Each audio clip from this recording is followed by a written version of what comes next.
Breaking news అందుతోంది. జమ్మూ కాశ్మీర్ లో ఒక తెలుగు జవాన్ మృతి చెందిన వార్త ఇది.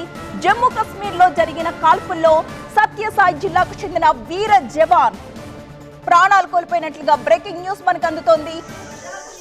ఆ కుటుంబంలో శోక సందర్భాలతో ఒకసారి మనం చూడొచ్చు. మురళీ నాయక్ ఫోటోగ్రాఫ్ ని కూడా మీకు స్క్రీన్ పై చూపిస్తున్నాం. పాక్ కాల్పుల్లో గోరంట్ల మండలం తల్లి తండాకు చెందిన మురళీ నాయక్ మృతి చెందిన బ్రేకింగ్ వార్త ఇది. మురళీ నాయక్ స్వస్థలం గోరంట్ల మండలం గడ్డం తండా పంచాయతీ తల్లి తండా.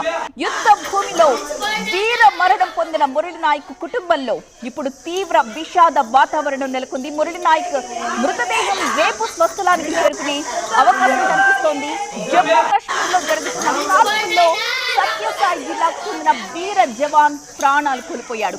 పాక్ కాల్పుల్లో గోరంట్ల మండలం తల్లి తండాకు చెందిన మురళీ నాయక్ మృతి చెందాడు. ప్రస్తుతం ఆ విషయం తెలుసుకున్న వెంటనే ఆ కుటుంబం ఎంత విషాదంలో మునిగిపోయిందో మనం చూస్తున్నాం.